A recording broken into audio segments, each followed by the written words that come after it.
Olá, bem-vindos a mais um episódio do Pode Explicar. E hoje vamos falar sobre o uso de esteroides entre adolescentes.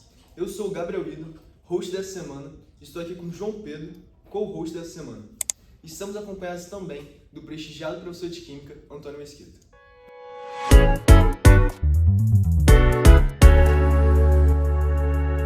Então, para começar, o Antônio, você consegue explicar para o pessoal o que é o esteroide e o anabolizante?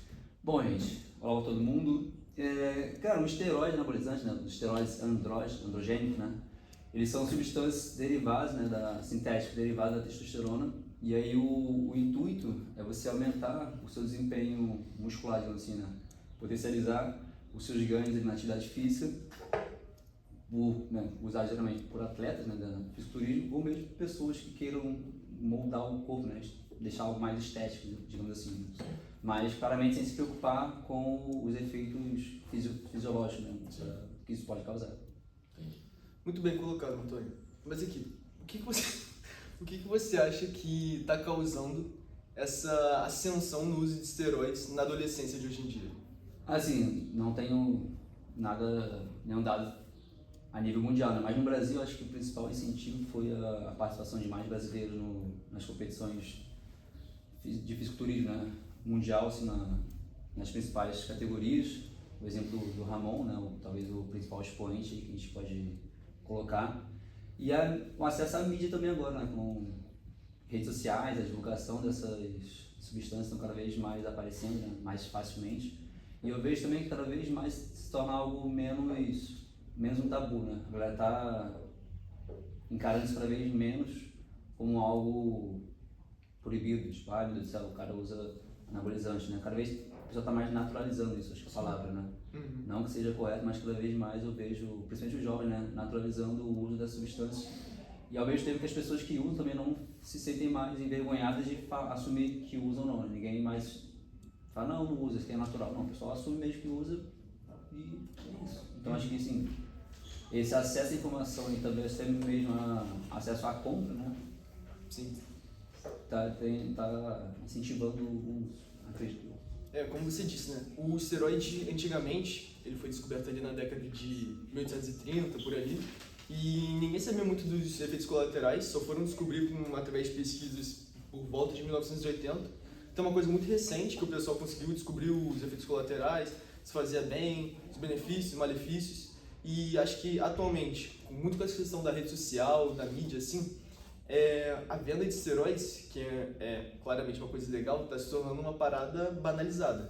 Por exemplo, acho que foi mês passado isso, eu estava no Instagram, e aí sabe aquelas propagandas que aparecem assim, pra você arrastar pra cima?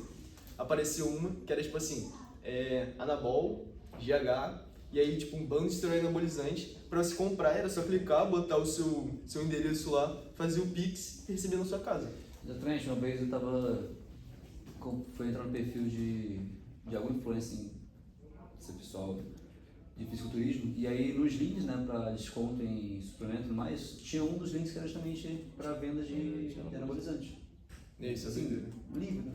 E como você falou, além da fácil acesso, como se diz, da naturalização, né? A gente anda por redes sociais, TikTok, e a gente vê influencers que influenciam pessoas menores de idade falando que é tranquilo, que tem que tomar mesmo, que, tipo assim, às vezes faz mal, mas tipo assim, não falam como faz mal, né? Então, tipo assim... Só se preocupa com a estética. Exatamente. Final. O jovem, por exemplo, só vai realmente formar como que eu digo, o cérebro dele com 21 anos, e se tomar o esteroide antes disso afeta no desenvolvimento cognitivo da pessoa, né, na altura também, né, no tamanho da pessoa. Então eles não falam os problemas, só falam às vezes que faz mal, mas também não dizem, né, como. É isso. E a construção dessa narrativa que, por exemplo, tem muitas pessoas hoje que estão tomando o esteroide por meio dessa questão estética, né, de querer se tornar mais forte, ficar mais bonito, alcançar aquele shape que seria inalcançável, que seria o limite natural de uma pessoa.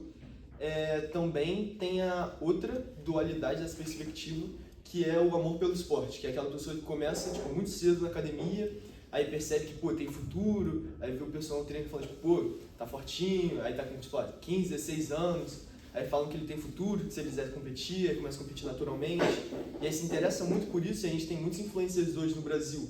Aí você tá o Ganley, o Matila, que são, pô, pessoas que têm uma genética de 1 em 1 milhão, que começam a se interessar pelo fisiculturismo, começam naturalmente, e aí muitos dizem que não vão tomar, que vão se aderir ao fisiculturismo natural, né?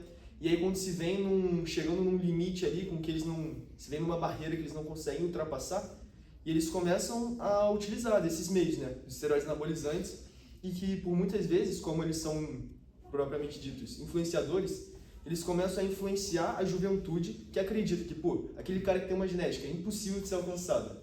E que, como é que eu posso dizer? Que, pô, mesmo se eu treinasse muito, seria difícil eu chegar nele, ele tá cogitando usar esteroide anabolizante. O que será de mim, né? Se esse cara que, pô, tem acompanhamento, tem treinador, tem nutricionista, tem todos os recursos, e ele tá usando isso e tá dizendo que, pô, não consegue avançar, que o esporte é isso mesmo, que tem que se dedicar, que é praticamente dar a sua vida pelo esporte, literalmente nesse caso. E ele tá recorrendo a esses meios, então, e aí isso dá tipo meio que uma visão para as pessoas, para os sucessores dele, né, para as pessoas mais novas, que estão vendo ele que, pô, é realmente isso, eu quero fazer o esporte, eu quero me dedicar mesmo, se eu quero ganhar pelo troféu, eu vou ter que abdicar da minha saúde física. No final do ano passado, no início desse ano, não lembro agora, o Conselho Federal de Medicina proibiu o uso de anabolizantes para fins estéticos, né? Porque assim, é muito falado, né? E realmente tem se falado mesmo dos malefícios que ele causa na saúde, né? Embora assim, a gente temos dois lados, tem muita gente falando que usa e que não se importa, mas também a gente vê muitas campanhas, né? Principalmente quando se tem esse boom de notícias de especialistas falando dos perigos, mas talvez seja importante ressaltar que o anabolizante, né? Os anabolizantes, eles são usados também para tratamentos médicos, né? Então, você tem muitas condições específicas na qual se faz uso de anabolizantes. Então, tratamento de disfunções hormonais, né? Em homens, em, sei lá, acidentes ou cirurgias que tem uma perda de massa muscular muito grande, você comprometa, né? Talvez a movimentação, o movimento da pessoa. Se faz uso desses anabolizantes, né? Mas também de forma controlada, em prescrição médica, então não se aplica em casa, né? Vai numa clínica, no hospital certinho para fazer esse uso, mas o grande perigo é justamente o abuso das substâncias por quem não tem conhecimento para tal, né? Então, isso aí é mais patente nos adolescentes, como você falou. Mas é importante só essa questão que a medicina está atuando nesse ponto, né? Então, assim, para fim estético é proibido o uso, né? Então, clínicas não têm esse aval para aplicar, mas é o que você falou também antes. É muito fácil você encontrar isso na internet, então tu coibir é difícil, né? Porque é proibido, mas enquanto não for criminalizado, digamos assim, né? Talvez não tenha um freio nessa questão. Como você disse, né? É o uso e o abuso. Tem esses casos médicos, né, que você tem que usar e aí você faz reposição hormonal. Em muitos casos de velhice, que a pessoa a testosterona está decaindo com o tempo também. E aí ele vai lá e faz uma reposição hormonal para conseguir chegar no nível normal, né? Que seria de 400 a 1000 de testosterona. Só que a gente vê casos hoje em dia, por exemplo, de fisiculturistas que chegam a 10 mil de testosterona loucura. Só testosterona, né? Sem contar com os receptores androgênicos e todas as outras drogas que eles usam. E eu acho que é meio que similar, assim, ao negócio, tipo, abre portas a outras drogas. Então, tipo, você tá ali no meio do fisiculturismo e começa a usar o esteroide anabolizante ou até para ficar bonito. E aí você começa a utilizar de outras coisas sem ser os esteroides anabolizantes, sendo eles os modeladores de receptores androgênicos ou até mesmo as outras substâncias que aumentam a queima de gordura, termogênicos, são extremamente perigosos, que tem até um bando de, como é que eu posso dizer, médicos na área, né, esportista, que falam sobre os termogênicos, que são acho que uma coisa que está bombando agora, que é essa ideologia de você perder gordura, ficar seco, e aí você meio que fazer como é que eu posso dizer, cortar um caminho ali, utilizando desses suplementos, assim por dizer. Só que os termogênicos tem aqueles que não funcionam e não fazem mal à saúde, tem aqueles que funcionam e vão te dar arritmia, taquicardia. Então eles são extremamente perigosos, eles são vendidos ainda mais abertamente do que os esteroides anabolizantes, porque eles não chegam a ser proibidos diretamente. Você foi um ponto importante, são justamente os malefícios causados por essas substâncias, né? Então assim, o pessoal que usa anabolizante é para ganho muscular, de massa muscular, né? Só que muitas vezes esquece que o coração também é um músculo. E assim, você não tem como muitas vezes direcionar, né, qual músculo vai crescer. Então assim, em muitos casos não, acredito que todos, né, que fazem uso de esteroides anabolizantes, o tamanho do coração muda, né? Cresce muito. E aí pode chegar um ponto que o teu corpo não comporta tudo ali, porque o coração é muito grande, você precisa de mais esforço para bombear sangue, né, para trabalhar. E aí você prejudica o coração, vai prejudicando outros órgãos também, porque muitas vezes a galera também não se preocupa com esses possíveis efeitos, né? Não, e é interessante pontuar que esses efeitos colaterais só potencializam aquilo que a genética já predispõe, né? Então, se você tem uma pessoa que é predisposta a ter pressão alta ou a ter doenças relacionadas ao coração, se ela for usar o esteroide anabolizante e o efeito colateral que ela acarretar por meio disso for relacionado a uma coisa que ela já tem predisposição genética, isso vai ser pior ainda, você vai potencializar exponencialmente o risco de um acidente fatal que poderia causar a morte dela. Eu separei aqui alguns efeitos colaterais. Isso aqui foi até interessante no trabalho que os alunos fizeram. E já falou dessa questão da hipertrofia cardíaca, né? Mas tem danos no fígado, alterações hormonais, né? Então tem muitos homens, né, que desenvolvem ginecomastia, né? Então começa o desenvolvimento de mamas, né? Maior no caso. Infertilidade e impotência, acne severa, né? Que talvez seja o principal, chamar de visual esteticamente, né? Que você olha para a pessoa e vê que o corpo dele não é normal. Sim. A calvície também, né? A calvície está muito relacionada à quantidade de testosterona no corpo masculino, né? Então, em tese, né? Se a pessoa tem uma taxa muito alta de testosterona, bem provável que ela venha a ficar calva, né? Você vê muitos fisiculturistas que são realmente carecas, né? Mudanças também no humor, né? Agressividade, né?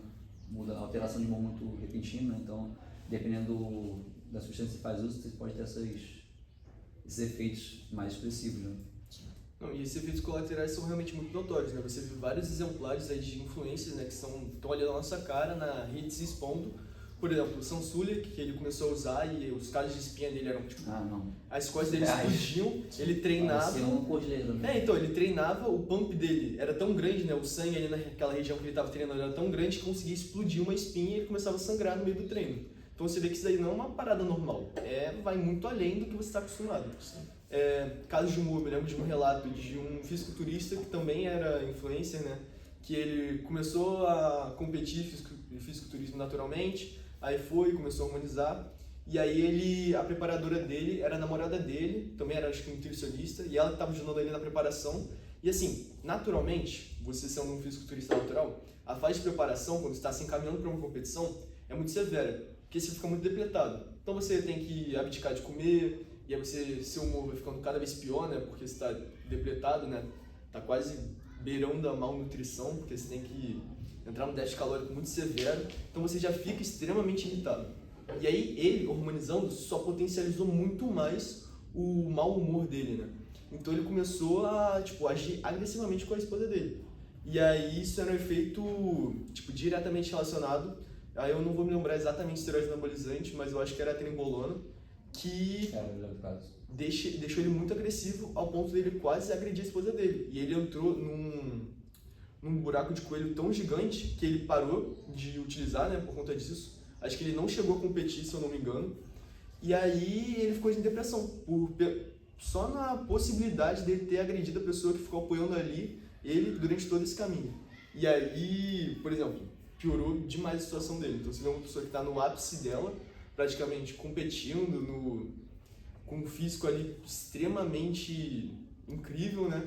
Pra ele ficar no quarto dele com depressão, sem poder comer, sem poder fazer nada, sem nem ir na academia, que é uma coisa que a gente esquece muitas vezes, né? Vai botando esse negócio de competir, que precisa ser o primeiro, mas esquece que a academia sempre começa como uma questão de saúde, ou muitas vezes para você desestressar, então chega a ser um passatempo, né? E é um lugar de lazer ali, e aí se torna uma coisa que ele larga, né? Ele abdica. Isso mostra que o uso, né, dessas drogas não afeta só a pessoa que usa, né? Afeta quem está ao redor, a família no geral. Então acho que é algo a se pensar, não pode ser assim, ser usado não aleatoriamente, né? Porque ele era um competidor, mas algo a se pensar, né? É isso. Então, talvez esses exemplos assim, né, sejam até um alerta para essa galera mais jovem que pretende usar, né? Gente, ó, não são, nem tudo são flores, né? Então você vai ter um efeito no seu corpo, mas também as pessoas ao seu redor também vão ser afetadas, né? Você já vê casos também, por exemplo, jovens querem começar a usar, mas escondem dos pais, que claramente os pais vão ser contra, né? Ou muitas vezes por vergonha também. E, cara, também assim, tudo que está na moda, assim, né, em muitas aspas, é muito fácil de cantar os jovens, né? Então, assim, a galera tem que ter uma consciência de talvez fazer uma pesquisa antes de realmente ver se vale a pena. Vale a né? pena, sim. E, cara, assim, se você não for... Por questão estética, não vale a pena muito, assim. Não vale a pena nada, no caso, né? Se não for algo realmente, uma condição médica, acho que você idealizar um corpo baseado no fisiculturismo, né? Um influencer famoso, e tu usa essa substância para alcançar aquele negócio ali, sim, é um caminho mais rápido que não vale a pena, né? Não tem trabalho, tem resultado fácil, né? Tipo, se você quer construir um corpo legal, pô, vai pra academia e espera anos, né? Então talvez seja isso, a galera tem que entender que talvez a musculação não é algo instantâneo, é um projeto a longo prazo, muito longo prazo, né? Talvez a pessoa fala, pô, academia, cara, é pra vida inteira. Se você começar, você tem que continuar. Se tu vai evoluir, uma hora tu estagna, normal, natural, teu corpo não consegue manter esse estilo inteiro, né? Mas eu acho que assim, você tem que ver qual ponto onde eu quero chegar e quando você vai estar satisfeito, né? Entender que pô, o seu corpo é uma máquina que tem limites, não é isso? Vale a pena tentar superar sempre, né? Tipo, se superar, vale, né? Melhorar cada vez mais.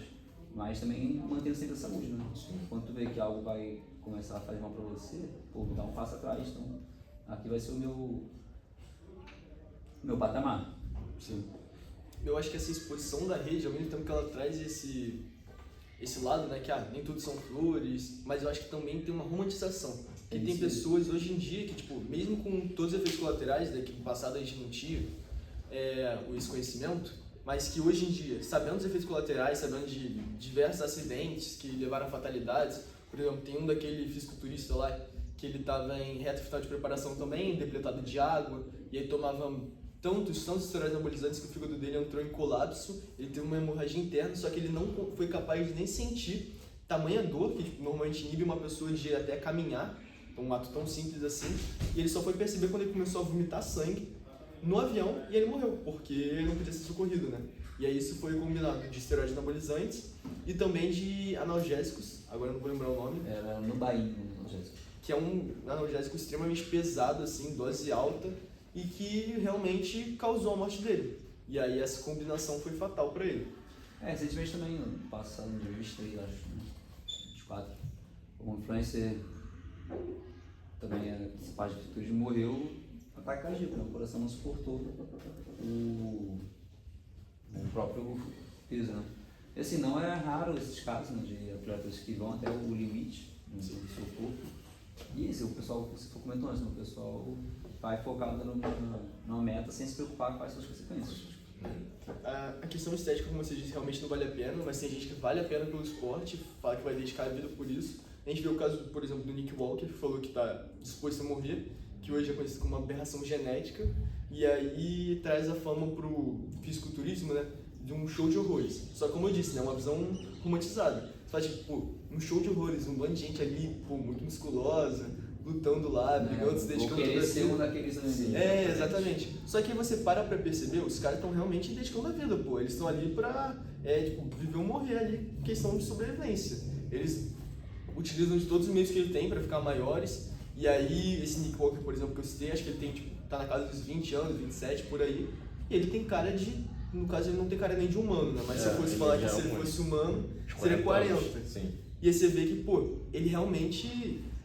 Falando naturalmente, né, você sempre tem uma barreira, como você disse, que mesmo se você for treinando com o auxílio do tempo, de uma dieta, você vai chegar num limite, né? Porque não tem como você ficar melhorando para sempre, no caso tem como melhorar algumas coisas ali. Mas, por exemplo, tem coisas que é questão de genética, então inserção muscular, e que faz uma parte muito grande na estética, né? Tipo, bíceps de cabeça curta, bíceps de cabeça longa, e essas pessoas realmente utilizam de todos os meios. Então tem muitos fisiculturistas que, não estou satisfeito com como meu bíceps aparece no palco, vou lá e vou usar óleo, ou vou fazer alguma coisa aqui para uma cirurgia, por exemplo, para tentar remodular como minha musculatura vai aparecer lá, para mudar esse mínimo detalhe. Então você vê que a preocupação é tão extrema com essa questão de competição, que realmente não tem como... É como eles dizem, né? É uma questão de vida ou morte que eles não estão dispostos a dar a vida. Eles começam a dar a vida deles mesmo, alterar o corpo deles, além do que eles podem fazer na academia para se aparecer ali, talvez, na possibilidade de ganhar o primeiro lugar. Então acho que isso é muito preocupante também, essa romantização, né? Porque com a mídia a gente expõe toda essa questão do campeonato e realmente vendo superficialmente, parece muito legal, pô, você se dedicar todos os dias, não sei o quê, mas a pessoa passa, pô, essas pessoas da categoria Open, né, do Mr. Olympia, que é o maior campeonato de fisiculturismo que a gente tem hoje em dia, elas pesam 140 quilos, por aí. Isso em palco, né? Tipo, Sansão Dowd, acho que ele pesou 120, 130 quilos em palco, que é ele no mais seco dele. Eu já vi casos de fisiculturismo que, por exemplo, em off-season, que é quando eles estão tentando acumular massa e que estão comendo sem freio, literalmente, batem comida no liquidificador para botar e ganhar massa muscular, que chegam a, tipo, 150, 160 quilos. Tem um russo, que o nome dele é Andrei Ismaev, que ele tá com acho que 145, 150. Isso não foi feito pro corpo humano aguentar. Então, tipo, cara, ele berna o dia inteiro, né? Porque ele tá sempre letárgico de comer tanto e o corpo dele não aguenta. Pra treinar, ele tem que usar de substâncias, como eu disse, né? De pré-treinos, que são termogênicos e cafeínas em quantidade extremamente alta, até porque o cara... É enorme. É enorme, pesa quase um animal, um cervo. É um urso, né? Exatamente. Ele só faz isso, pô. E você percebe, você vai ver, tipo, o dia a dia do cara, esse Andrei Ismaev, ele posta um vlog dele, né? A respiração dele é pesada. Ele dorme com aquelas máscaras lá. Eu não sei se é ele ou se é outro fisiculturismo, mas muitos fisiculturistas dormem com a máscara porque o pulmão não aguenta dormir. Então eles entram em estado de apneia, né? Que é quando você ronca muito. E eles não dormem. Tipo assim, eles, se não dormissem com a máscara, acordariam com o próprio ronco do susto que tomariam com barulho. O corpo no pulmão talvez não consiga expandir com o peso que está sobre ele. Exatamente. E aí, você pensa, né? Uma massa de muscular aqui de, sei lá, no mínimo 20 quilos. Um bloco concreto assim no seu peito. Exatamente. E aí, pô, é uma condição que vira realmente, não vou dizer deplorável, mas fica quase na barreira ali de você não conseguir viver com isso, né? Você não conseguir viver sem auxílio de outros equipamentos para fazer atividades simples, como dormir ou até mesmo treinar, né? Porque você só fica dormindo o dia inteiro, comendo, e realmente é muito preocupante isso. Cara, não sei assim, não sei se a gente puder levantar aqui qual seria uma possível solução, né? Para a conscientização dos malefícios dessa substância, né? Acho que você falou um tópico muito bacana, uma palavra muito legal, que foi a romantização do uso, né? Eu acho que é muito isso mesmo, cara. Assim, a gente vê cada vez mais, vem dessa questão da naturalização, né? Porque cada vez mais aparecem pessoas que assumem que usam, né? Mas ninguém mostra, né, o que está por trás disso, né? Então você acaba só vendo a parte, entre aspas, legal, ali, boa, bonita, né? Mas acho que falta, não sei se uma omissão, se essa palavra assim, da parte do governo, ou uma falta de alerta, né? Tipo, gente, assim, já estamos chegando num ponto crítico desse negócio, né? Talvez seja a oportunidade de começar a frear para tentar salvar essa galera mais jovem, né? Da exposição. Então, por exemplo, quando eu era criança, né, eu lembro nas escolas tinha muita campanha sobre o malefício de cigarro e de drogas, né? Então, campanha toda hora, tinha agentes do Estado, né, dentro da escola fazendo palestra, fazendo campanha, alertando sobre o perigo do uso de substâncias, né, dessas drogas, drogas ilícitas, até mesmo cigarro, por exemplo, né, que é uma droga com livre comércio. Mas assim, acho que está na hora já de acender um alerta na saúde pública quanto ao uso dessa substância, né? E querendo ou não, do cigarro, eu acho que foi, solucionou não, mas essas campanhas teve impacto, porque pô, antigamente o uso era, o pessoal usava muito mais, hoje em dia a gente não vê tanto. Hoje mudou para outras coisas, mas talvez realmente funcione, né? Conscientizar a população nessa questão de anabolizantes. E aí tu vê que é de geração em geração, né? Você falou, começou na década de 50, não é isso? O uso, tipo assim, começou em 30, por aí, 1930, mas foi descoberto lá em 1800. E aí tu vê assim, cada geração, né, você vai mudando o perfil, digo assim, de consumo, né? Então, você tinha, até os anos 2000 ali, ou um pouco mais, né? Você não tinha uma normalização, né? As pessoas não falavam, consumiam mesmo, você desconfiava que o cara era muito grande. Sim. Mas hoje tu perguntar pro camarada, fala, você quer um pouco? Quase isso, sim, né? Na academia é perigoso. Você quer que eu aplique você faz algo disso. Então assim, talvez começando uma campanha, né, você pode ter mais pra frente o resultado disso, como o João Pedro falou, né? Você pode ter cada vez menos a galera ali usando de forma indiscriminada. Sim, eu acho que, tipo assim, talvez uma categorização, eu não possuo esse conhecimento, se hoje é categorizado como uma droga. Mas a gente fala que é uma droga, né, tipo assim, mas em inglês eu acho que é mais notório como que ele é suavizado, né, como tem um eufemismo ali. Porque tem muitos atletas que em vez de botar, tipo, acho que é hormonizado, né, tipo, não fala que tá tomando esteroide anabolizante. Em inglês o termo é muito mais, em inglês é muito mais suave, é enhanced, que é tipo assim, aprimorado. E aí você, tipo, tem natural, enhanced, que aí você fala, tipo, tudo bem, tá meio que turbinado. E aí você não percebe o peso que essa palavra, né, carrega, e aí acho que dá uma suavização, é meio que constrói a narrativa da romantização mesmo da parada.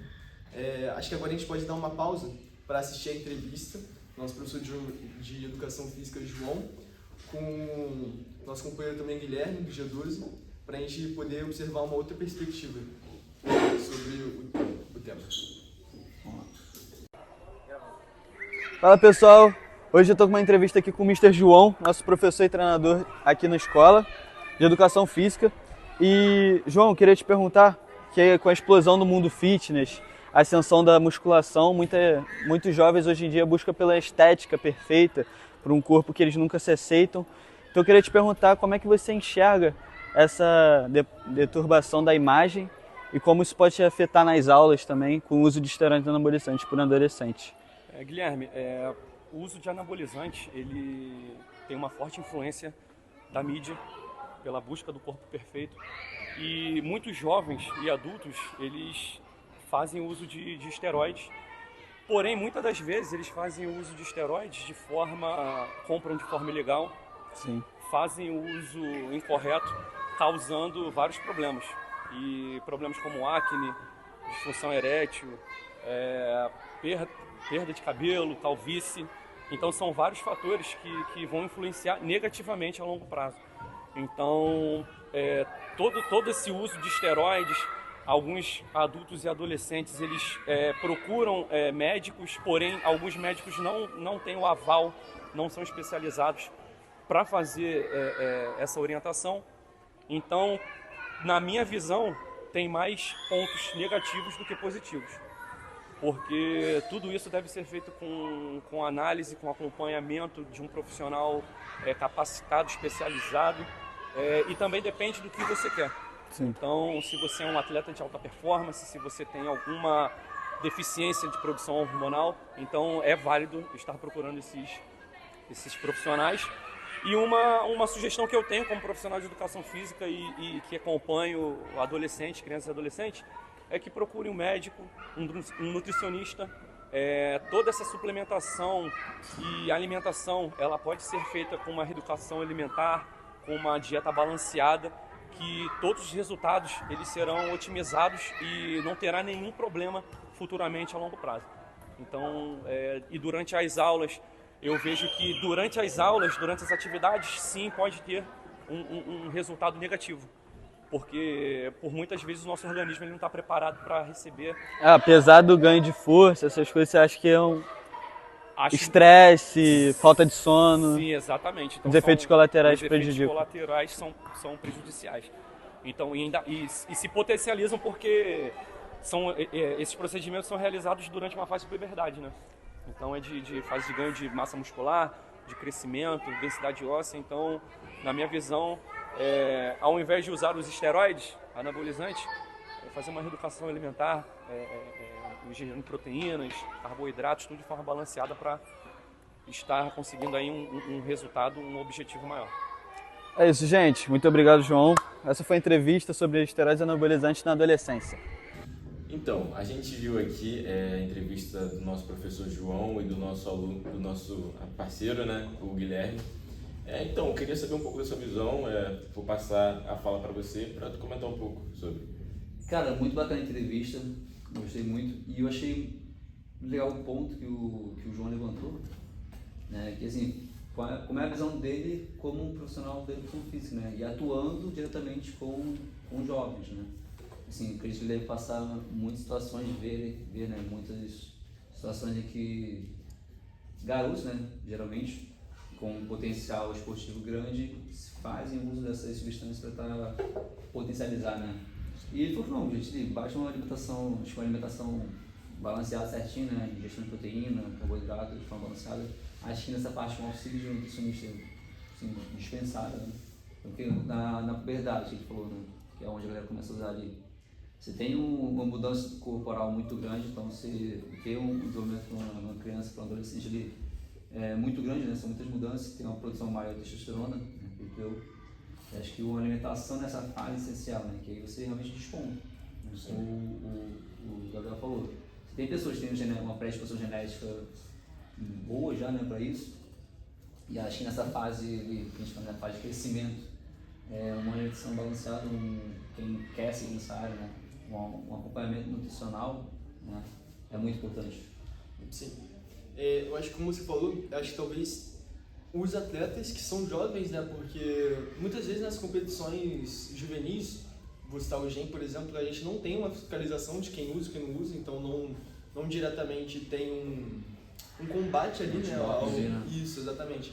Até porque isso é uma questão amadora, né? Então acho que você abre portas para um atleta que muitas vezes já é bom por si só, começar a utilizar isso e alcançar conquistas, acho que mais avançadas, assim. Performance mesmo. Visando uma performance melhor. E acho que é importante falar isso, né? Que 99% dos esteroides anabolizantes que temos, né, hoje no mundo são produzidos de forma clandestina. Então muitas vezes, tipo, a maioria esmagadora são produzidos, por exemplo, no apartamento de um cara que sabe muito do assunto, né? Tá querendo bancar do Breaking Bad ali, até porque ele vai lucrar com isso.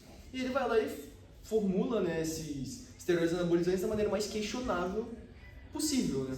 Sem usar, muitas vezes você não sabe, né, do procedimento que ele faz, se ele usa luva ou não, se é uma parada higienizada. E tem agora eu lembrei de um caso de um cara assim, um adolescente que começou a tomar esteroide anabolizante, comprou de um cara desse, né, do site, assim, viu a forma mais fácil de comprar, não queria falar com os pais, acho que provavelmente, né? E ele começou a utilizar os esteroides anabolizantes e eu não me engano, se eu não me engano, eu acho que a seringa que ele utilizou, ele não passou o álcool, esterilizou ela antes, ele contraiu uma bactéria na hora de injetar e ele perdeu o braço e a perna do joelho para baixo. E ele ficou cadeirante. E aí, cadeirante não, né? Mas ele ficou,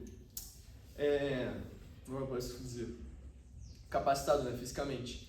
E aí isso demonstra que, por exemplo, o cara nunca mais vai conseguir fazer... Não, vai conseguir, né, obviamente. Mas agora ele tá meio que debilitado, né? Ele foi limitado ali por conta de um descuido ou muitas vezes do procedimento, né? Ele não questionou a veracidade da parada que ele estava comprando.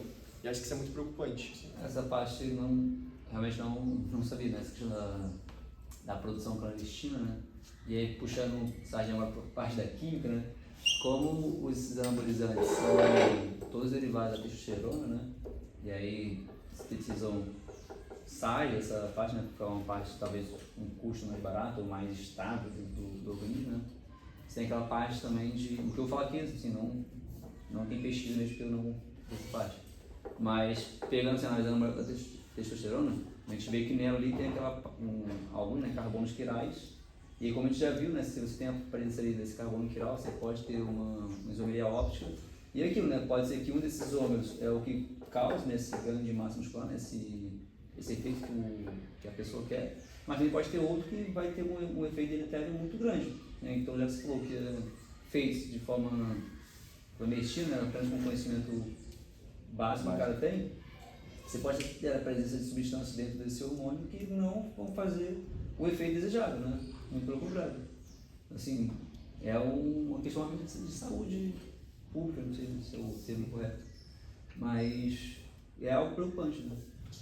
E eu acho que isso daí é uma questão que muitas das vezes esses caras nem pensam, né? Porque eu acho que você precisa de um conhecimento muito mais avançado para saber que, com carbono quiral você pode obter dois resultados, um que vai ser benéfico, um que vai ser maléfico.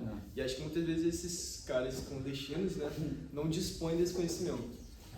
Outra coisa muito interessante da entrevista do João, que acho que o Guilherme mencionou, foi da procura, que a gente falou um pouquinho da forma superficial, da questão estética, mas a gente vê hoje uma ascensão da dismorfia corporal, né? Eu vejo muitas vezes nas redes sociais de forma muito aberta, né, os jovens hoje falando da dismorfia corporal. E como que hoje eles começaram a treinar, entraram na academia por saúde, e agora não conseguem sair porque eles acham que o corpo deles, mesmo alcançando tipo, resultados incríveis, tendo feito um progresso extensivo, gigantesco, eles não conseguem se sentir satisfeitos com o próprio corpo, né? Eles sempre pensam que eles conseguem melhor, ou que o que eles têm não é suficiente, ou muitas vezes eles pensam que o que eles têm hoje é pior do que eles conseguiram, mesmo você vendo um ganho significativo de massa muscular e redução na gordura corporal. Então você vê que com essa superexposição, há muitas vezes as pessoas, até mesmo que falam, né, que são naturais, e muitas vezes elas tomam por baixo do pano, né, o esteroide anabolizante, e aí expõe um resultado que muitas vezes não é conseguido alcançar naturalmente, né, até porque teve um estudo, aí eu não vou saber a data, nem quem fez esse estudo, mas foi de uma universidade, que tem essa narrativa, né, de você falar que o esteroide é simplesmente a cereja do bolo, que é você usar esteroide só vai complementar o seu resultado, né, o seu treino, sua dieta, seu sono, toda a sua metodologia, mas na verdade fizeram esse estudo e descobriram que em termos de ganho, a massa do bolo, não a cereja, né? O ganho muscular, o esteroide é o cimento, é a estrutura toda. Então, por ordem decrescente, a pessoa que mais obteve massa muscular era aquele que treinava e usava esteroide. Em segundo lugar, era aquele que só tomava esteroide. Em terceiro lugar, era aquele que treinava e não tomava esteroide. E por último lugar, obviamente, a pessoa que não tomava nem treinava. E aí você consegue perceber que se um cara, ele tá em casa, sedentário completamente, tá lá tomando esteroide anabolizante e não vai pra academia, ele vai conseguir mais massa muscular do que a pessoa que realmente, tá botando todo esforço, tá indo lá na academia, tá fazendo dieta, não sei o quê. E isso, eu não me lembro como são as métricas, né? Se eles botaram realmente uma pessoa totalmente sedentária ou uma pessoa que, caminha, não sei o quê. Mas isso não importa muito, você percebe que, o esteroide não é a cereja do bolo, ele é o bolo em si, né? Como você disse, ele é a massa do bolo. Então ele faz toda a diferença. Então tudo bem que, esses atletas que tomam esteroide, se dedicam, vão pra academia, não sei o quê, vão conseguir um resultado muito maior do que uma pessoa que treina ou não toma, né? Mas até a pessoa que não treina e só toma vai conseguir um resultado maior, e aí você percebe que você vai entrar num caminho muito obscuro, né? Que você, realmente, não importa o que eu faça, o cara que escolher tomar esteroide abdicado da sua saúde, né? Vai ser superior a mim. Sim. Isso é o que atrai o jovem, né? O resultado fácil. Por que eu vou esperar 2, 3 anos? É imediatismo, né? Vou esperar 2, 3 anos para ter um corpo legal, eu só posso conseguir sim. Exatamente. Mês aplicando uma substância. Né? Mais algum ponto aí? Não. Acho que tá. Acho que é isso. Acho que aqui a gente pode finalizar nosso terceiro episódio. Obrigado, Antônio, pela sua presença. Gente. Obrigado, João Pedro, por ter me acompanhado nesse episódio. E aqui finalizamos nosso terceiro episódio sobre o uso de esteroides entre adolescentes. No próximo episódio... Então, Júlio, para começar com um tópico, tendo em vista a Primeira e a Segunda Guerra Mundial, o que você acha da corrida armamentista e do senso de progresso do senso de progressão, assim, em todas as áreas da vida humana, mas também equilibrando isso com todas as vidas que foram perdidas durante essa busca?